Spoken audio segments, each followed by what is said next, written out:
Bismillahirrahmanirrahim. Assalamualaikum warahmatullahi wabarakatuh.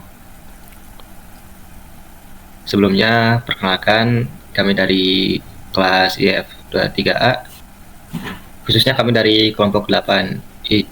Kami di sini izin mempresentasikan tugas ujian akhir semester teori dan praktikum mata kuliah pemrograman web dasar. Jadi tugas praktikum kali ini kita ambil dari praktikum pada pertemuan 10 sampai juga pertemuan 15. Ditambah juga ada 2 fitur yang kami tambahkan di web kami yang berhubungan dengan database. Sebelum kita lanjut, mari kita perkenalkan anggota dulu ya. Saya Risti Novianti dengan NIM 2301020035. Lalu saya Faris Rizal Subail Lukmanul Hakim dengan NIM 2301102046. Saya Mubud Sandarojat dengan NIM 2301020070. Saya Muhammad Akmal Hidayatullah dengan NIM 230102081. Baik, untuk mempersingkat waktu, langsung saja kita ke penjelasan codingannya. Bentar. Di sini saya akan menjelaskan bagian yang pertama dulu ya, registrasi, login, dan juga function pada registrasi. Baik, saya akan menjelaskan function registrasinya terlebih dahulu ya. Di sini di line 207 ada function registrasi. Function ini bernama function registrasi yang di dalamnya terdapat parameter variabel data. Kemudian ada di line 208-nya ada global variable count yang artinya menggunakan koneksi database global. Selanjutnya di line 10 sampai 212 ada variable username, variable password, dan variable password 2. Di variable username terdapat strip classes yang artinya menghapus karakter backslash dari input. Kemudian ada start to lower juga yang fungsinya mengubah username menjadi huruf kecil agar konsisten. Di variable password 2 ada MySQLi real escape string yang artinya mencegah SQL injection khususnya untuk password. Kemudian di bawahnya ada cek username apakah sudah ada atau belum. Di sini ada variable result, MySQLi query, variable count, select username from registrasi, di mana username sama dengan variable username. Maksudnya di sini query akan mencari apakah username yang sama sudah ada di database atau belum. Kemudian if MySQLi fetch assert, parameternya variable result, artinya jika ditemukan MySQLi fetch assert ini artinya mengembalikan data. Kemudian jika username-nya sudah terdaftar maka akan muncul script alert username sudah terdaftar. Selanjutnya setelah tadi cek username-nya sudah ada atau belum, kemudian di sini cek konfirmasi password. Jika variabel password tidak sama dengan variabel password 2, maka akan muncul script alert yaitu konfirmasi password tidak sesuai. Maka variabel password itu harus sama dengan variabel password 2 agar programnya agar passwordnya sesuai. Selanjutnya enkripsi password. Di sini ada menggunakan password hash yang artinya password ini mengenkripsi password agar tidak disimpan dalam bentuk teks asli. Jadi nanti di database-nya si passwordnya itu disamarkan, jadi tidak terlihat jelas. Yang terakhir, menambahkan user baru ke database MySQL query, variable count, insert into registrasi, value-nya variable username dan juga variable password. Yang artinya menyimpan data username baru yang dalam terdapat username dan password ke tabel registrasi.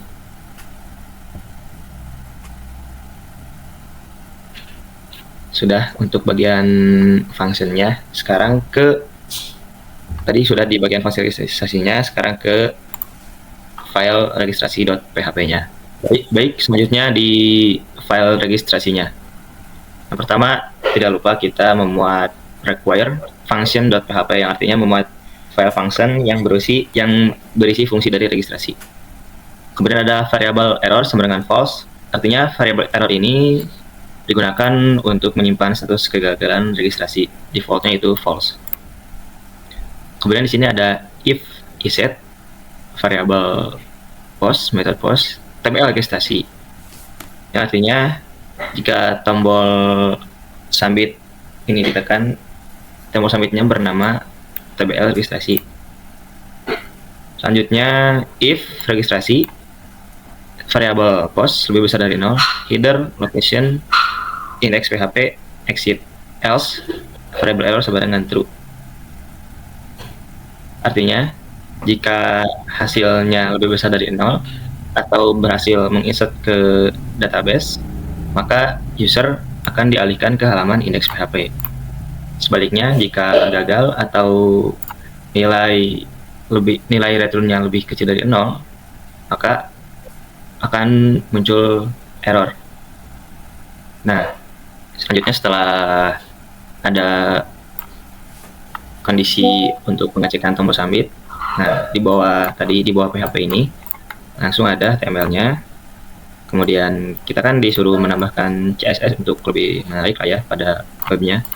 Ada di bagian bodinya kita menambahkan CSS-nya, bagian kontainer H1 dan label juga input. Ini CSS yang kita buat. Ya, kan tadi udah di atasnya di bagian CSS, kemudian kita di bagian body. Di body ini kita memberi judul registrasi menggunakan H1. Kemudian di sini ada PHP if variable error, tag class error message username atau password salah.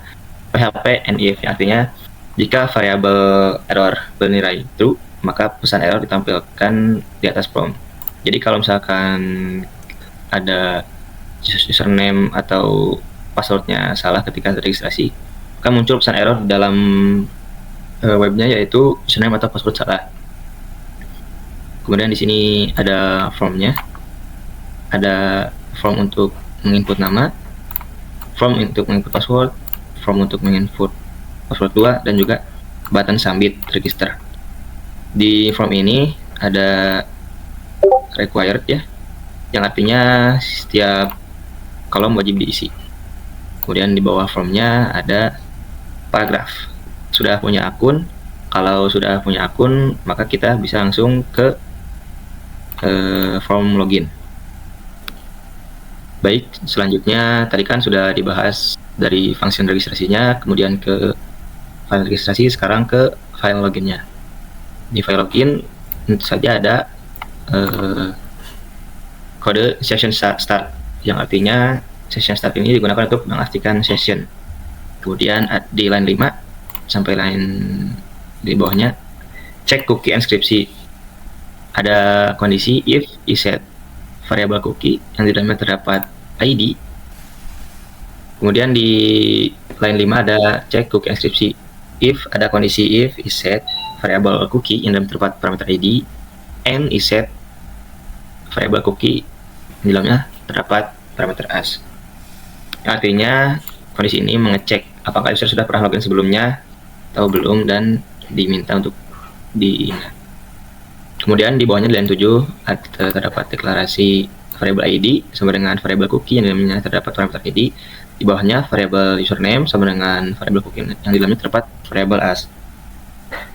Kemudian ambil sum berdasarkan ID. As variabel result MySQL query yang di dalamnya terdapat variabel count, select username from registrasi where ID sama dengan variabel ID, variabel row yang sama dengan MySQL fetch assoc yang di dalamnya terdapat variabel result. Cek cookie dan username. Selanjutnya di line 14 ada cek cookie dan username. Terdapat kondisi jika variabel username sama dengan 3 ini tuh artinya membandingkan dengan hash yang di dalamnya terdapat SH256 variabel row dengan parameternya username, variabel session di dalamnya terdapat login sama dengan true. Nah, dari line 7 sampai dengan juga line 17 artinya di codingan ini mengambil username dari database berdasarkan ID cookie, kemudian membandingkan dengan hash tadi SH256 dan juga username yang tersimpan di cookie. Selanjutnya, jika cocok, maka user otomatis dianggap login. Selanjutnya di seleksi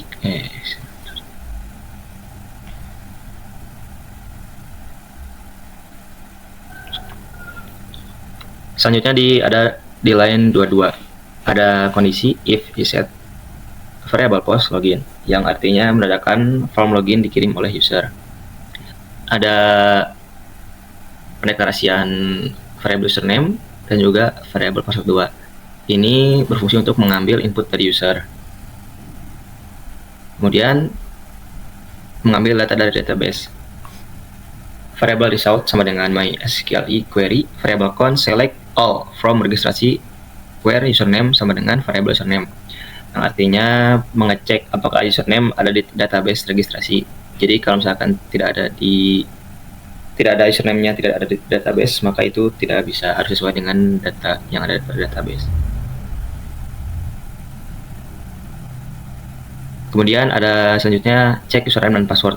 Ada kondisi if MySQL 6 rows, variable rows sama dengan MySQL first assault, dan di dalamnya terdapat variable result. Selanjutnya if password verify, yang di dalamnya terdapat variable password 2, variable row yang di dalamnya terdapat password, variable session, login sama dengan true.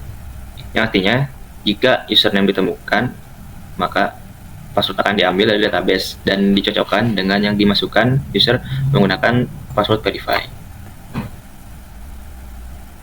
Kemudian ada set cookie jika mencentang remember me. If is set variable post yang di dalam terdapat remember. Set cookie ID variable row ID dengan time-nya 60. Set cookie use hash sh256 variable row yang di dalamnya terdapat username time 60. Set cookie lagi di line 41 yang di dalamnya terdapat login true dengan time 60. Yang artinya di sini pengesetan cookie ID use hash username dan juga login. Cookie ini berlaku selama 60 detik. Kemudian di line 44 dan 45-nya, jika login berhasil, maka user akan diarahkan langsung ke bagian index.php. Nah, setelah tadi ada melakukan ekskripsi pada login, ada cek cookie, selanjutnya kita ke bagian HTML-nya. Tidak jauh berbeda dengan CSS pada registrasi ya, di login ini di HTML, kemudian kita menambahkan CSS di bagian login, tidak jauh berbeda dengan yang ada pada bagian registrasi. Nah, selanjutnya ke bagian bodinya. Di body kita menggunakan H1 untuk judul di bagian formnya. Kemudian di sini terdapat PHP-nya. Kondisi if variable error, paragraph error message, username atau password salah, PHP and if. Artinya kalau kita memasukkan username atau password yang berbeda dengan kita waktu registrasi, maka akan memunculkan username atau password salah. Nah, selanjutnya kita ada from untuk menginput datanya, melakukan sebuah inputan yang menggunakan metode post. Ada from nama, from password, dan juga checkbox remember me. Nah, from nama dan from password ini menggunakan required, artinya tidak boleh dikosongkan, harus diisi. Terakhir ada button submit, button submit untuk login. Nah, di bawah form itu terdapat paragraf belum punya akun. Nah, kalau belum punya akun, maka ada link untuk kembali ke form registrasi.php. Oke, selanjutnya kita ke halaman indeks. Jadi pertama-tama kita ke inisialisasi awalnya, yang dari baris ke 1 sampai 3 ya. Jadi di sini itu ada require function PHP, lalu session start. Require function PHP ini untuk mengimpor file function PHP yang kemungkinan berisi fungsi-fungsi penting seperti koneksi database, fungsi query, lalu fungsi cari gabungan dengan prodi. Lalu selanjutnya ada session start. Ini untuk memulai session PHP agar bisa mengakses data session. Digunakan untuk mengecek status login. Lalu ada autentikasi login di baris ke-6 sampai 9. Ini tuh untuk mengecek apakah pengguna sudah login. Jika tidak, dialihkan ke halaman login. Lalu untuk melindungi halaman agar hanya user yang bisa login, yang bisa mengakses indeks. Lalu selanjutnya ada deklarasi variabel di baris ke 12 sampai 15. Di sini ada 4 variabel. Ada keyword, NIDN awal, NIDN akhir, terus prodi list. Nah, ini tuh untuk menyiapkan variabel kosong untuk digunakan dalam form pencarian. Lalu ada fungsi query select distinct prodi. Ini tuh untuk mengambil semua nama prodi unik dari tabel dosen untuk ditampilkan di select kayak di drop down filter. Lalu selanjutnya pagination ya. Di situ ada total data per page. Jadi ini untuk maksimal data yang ditampilkan per halaman. Lalu total data table, ini untuk total data dosen dari tabel. Lalu total page untuk menghitung berapa banyak halaman yang diperlukan. Lalu variable active page juga buat nomor halaman yang sedang aktif. Dan juga variable awal data yang untuk hitungan awal untuk limit SQL. Misalnya halaman 2 mulai dari data keempat jika 3 data per halaman. Lalu ada variabel dosennya dengan fungsi query. Di situ untuk mengambil data dosen dari database, hanya sebagian ya sesuai pagination-nya. Lalu proses pencariannya, fungsi proses pencarian di baris ke-29 sampai 33 sampai 36 maaf. Itu tuh jadi jika user menekan tombol cari, maka semua input itu formnya akan diambil. Lalu fungsi cari gabungan dengan prodi akan mencari berdasarkan gabungan input seperti nama, NIDN, sama prodi. Jadi hasil pencarian ini menggantikan hasil query awal. Lalu kita masuk ke HTML struktur. Pertama-tama ada CSS ya. Jadi CSS ini untuk mengatur tampilan latar belakang, tabel, tombol, form input, terus navigasi dan layout halaman agar lebih modern gitu dan responsif. Oke.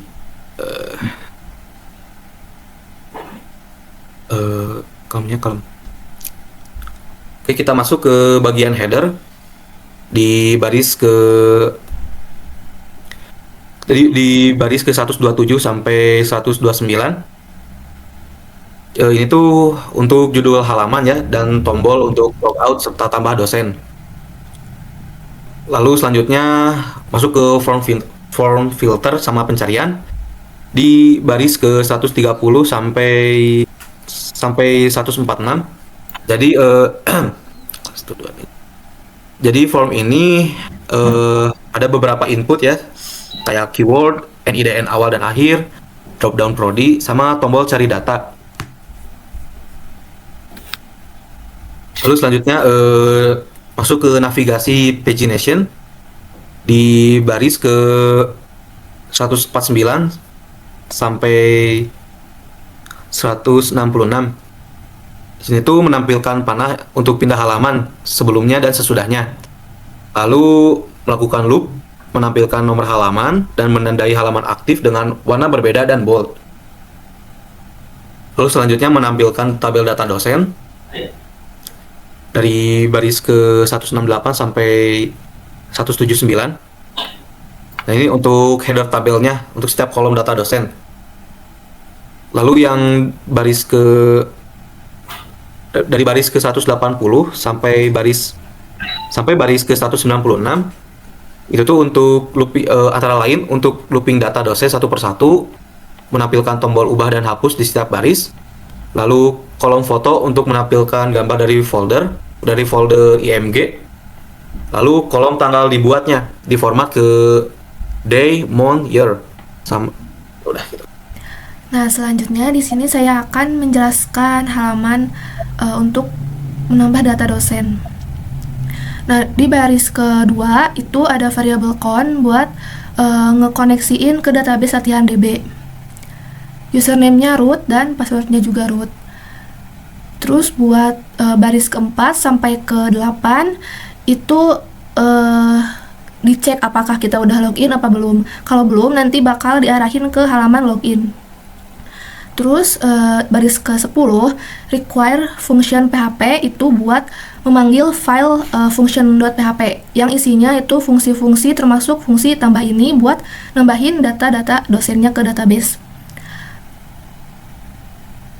Terus buat baris ke-12 sampai 24 itu jalanin fungsi tambah.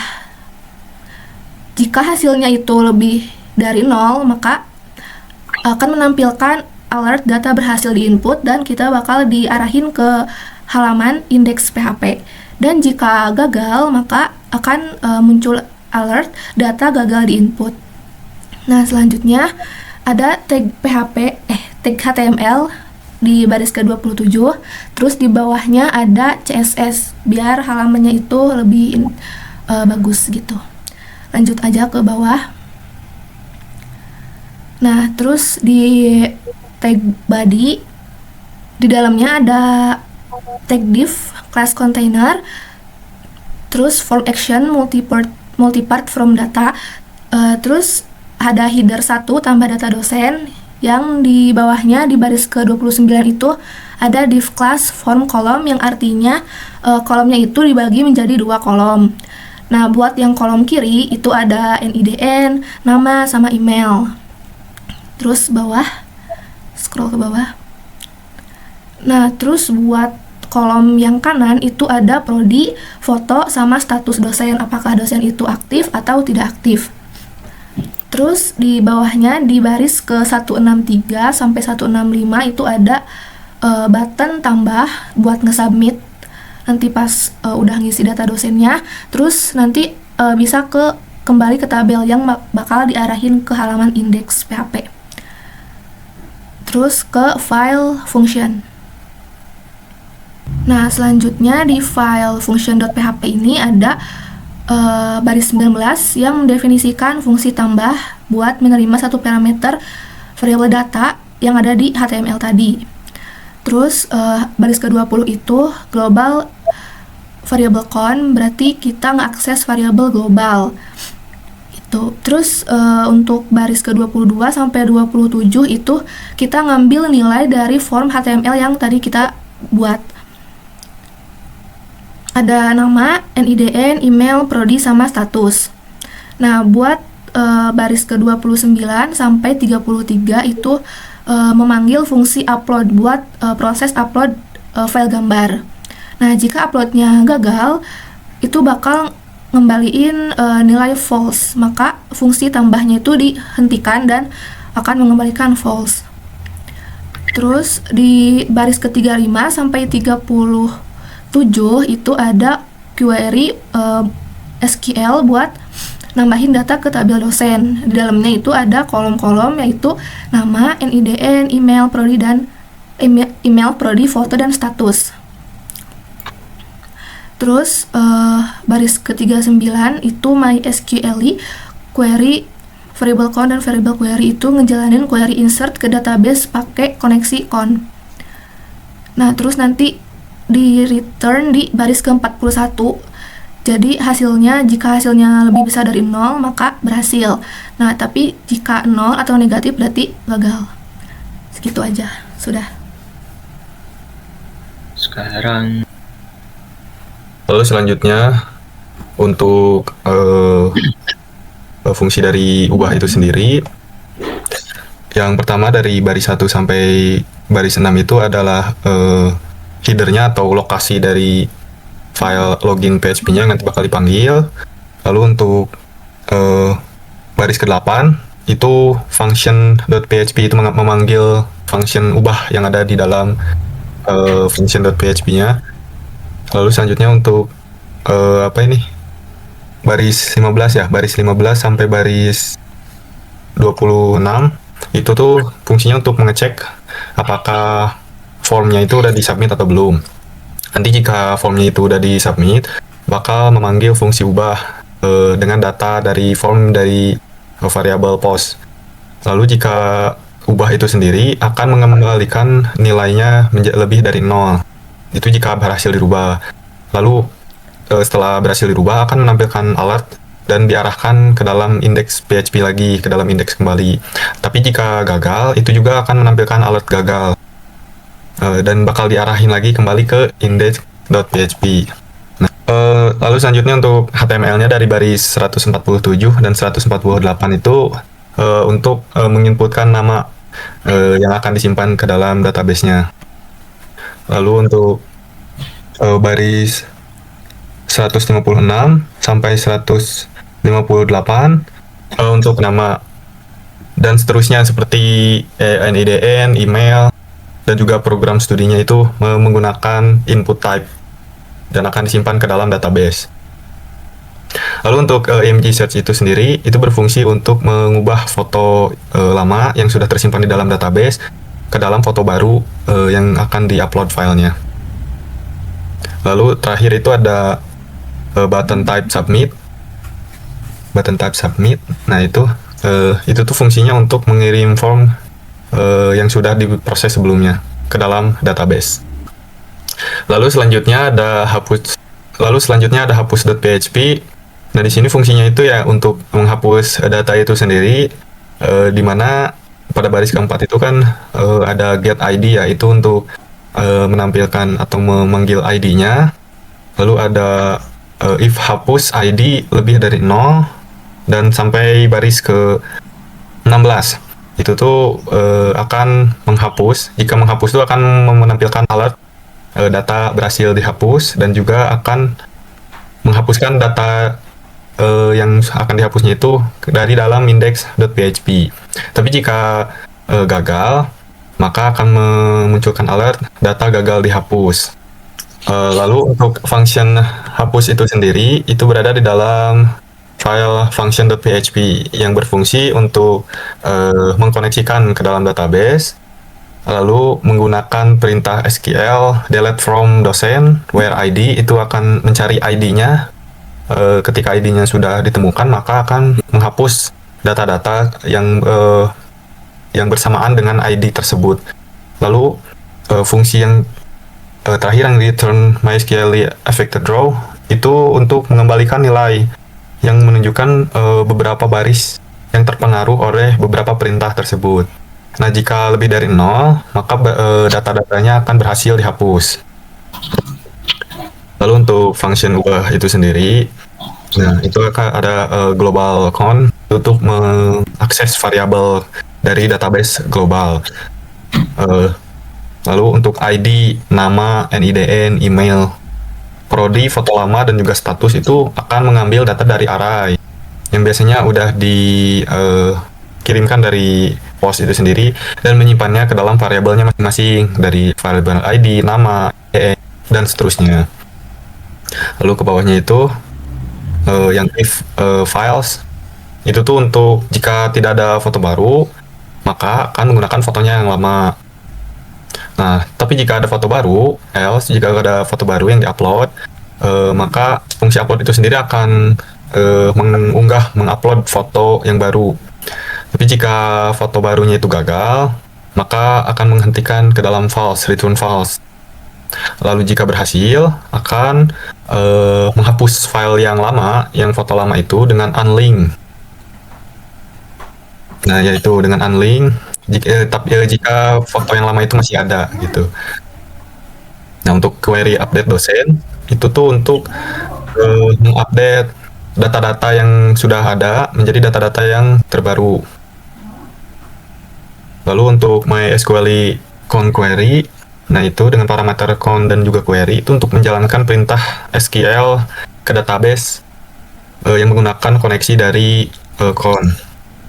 Dan return MySQL effect row itu untuk menampilkan jumlah baris yang diubah oleh query. Jika lebih dari 0, maka pembaruan itu akan berhasil. Ya, apalagi? Baik, setelah tadi saya dan juga rekan-rekan yang lain sudah menjelaskan codingan dari functionnya, kemudian registrasi, login, indeks PHP, tambah PHP, ubah PHP, dan juga hapus PHP. Selanjutnya kita akan melakukan demo pada web yang sudah kita buat.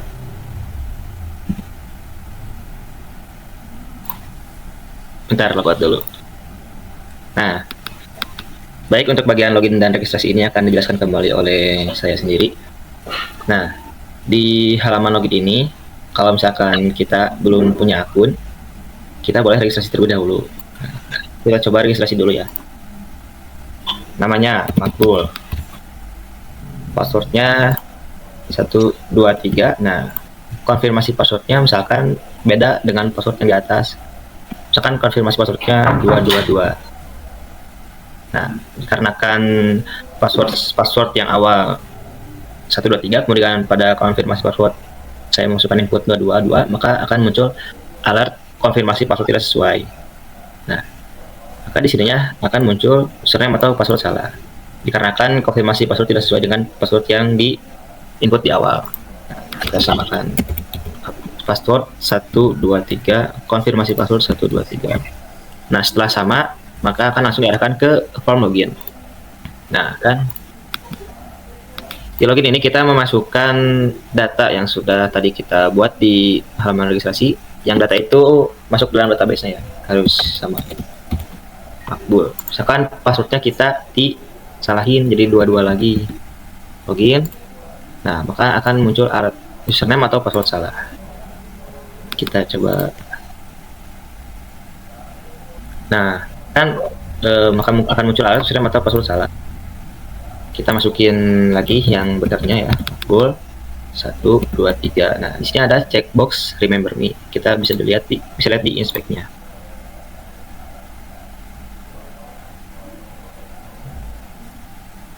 Application.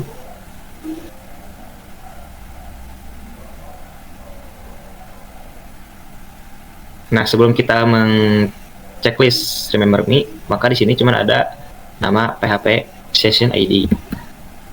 Kita checklist remember me-nya. Kalau kita login, nah langsung masuk ke index PHP, ke halaman index, maka di sini juga akan bertambah ada nama ID, login, PHP session ID, dan juga use-nya. Seperti itu. Kalau misalkan di halaman login nih kita mau coba utak-atik URL-nya, kita pengen langsung ke halaman index PHP, bakalan tidak bisa. Kita tidak bisa mengutak-atik URL-nya langsung ke index PHP kayak tadi contohnya. Kita harus login lagi.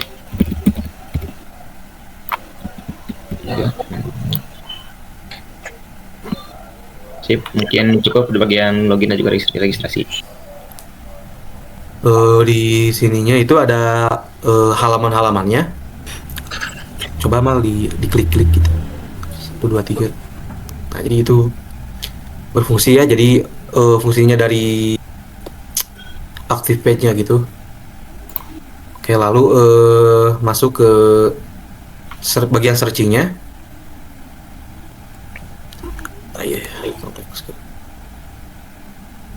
Jadi kalau misalkan usernya coba searching sesuatu, nama.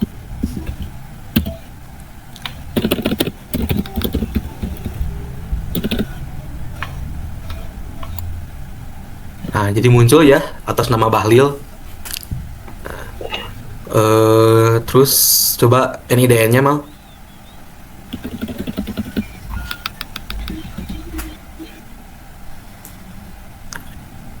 Jadi jika search 23 maka bakal muncul NIDN yang 23 juga. Coba sekarang yang akhirannya mal.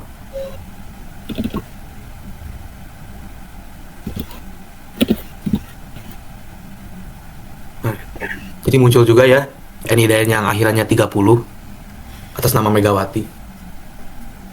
Lalu kita ke drop down-nya.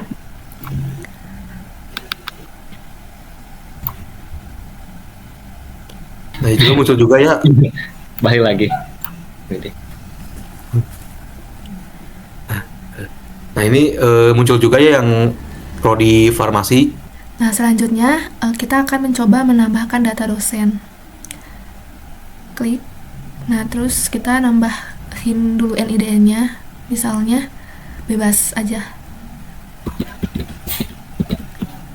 Terus nama bebas. Terus emailnya.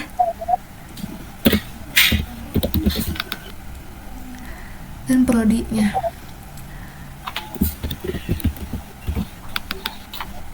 Terus kita pilih juga fotonya.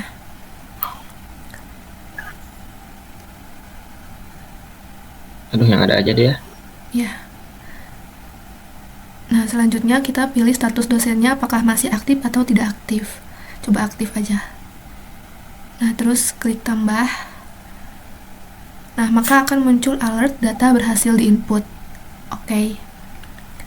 Terus nanti bisa dilihat data yang terbaru, dan di sini kita menambahkan fitur baru, 2 fitur baru, yaitu status dosennya sama data dicetak. Nah, tadi saya menambahkan data pada jam 11:10, maka di situnya akan tercantum jam 11:10 tanggal 19.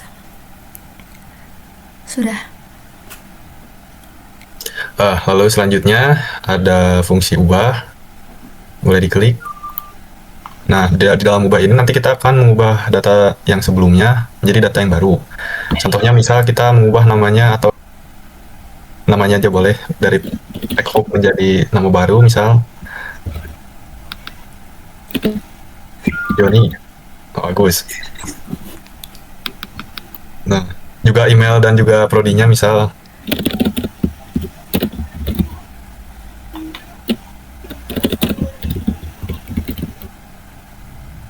setelah itu maka kasih foto yang baru misal.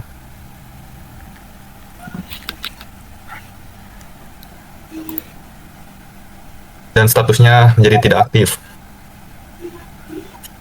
Udah ya, bentar. Sudah. Nah, lalu kita simpan perubahannya dan akan muncul alert data berhasil diubah. Oke. Lalu kita cek lagi ke yang tadi. Nah, data yang sebelumnya itu kan atas nama Pekob ya, dan juga email serta prodinya juga berbeda. Lalu setelah kita ubah, akan menjadi sesuatu yang baru sesuai dengan data yang tadi kita input. Begitu. Nah, kita coba lagi satu lagi, yaitu hapus. Kita akan menghapus salah satu data. Ya, data itu saja boleh. Bagus sedih. Kita akan coba menghapus datanya, apakah terhapus dalam database atau tidak. Akan muncul alert, Anda yakin ingin menghapus data ini. Kita make sure dulu, kita bakal menghapus atau tidak. Oke. Nah, muncul lagi alert, data berhasil dihapus. Oke. Kita cek lagi, apakah datanya masih ada atau tidak. Nah, ternyata tidak ada ya. Tadi soalnya sampai 4, sekarang berkurang menjadi sampai 3 line saja. Apa sih itu namanya? Menjadi 3 gitunya. 3 halaman. Nah, ya. Yang awalnya 4 halaman itu berkurang menjadi 3 halaman. Tuh, yang artinya datanya itu berhasil dihapuskan dari database.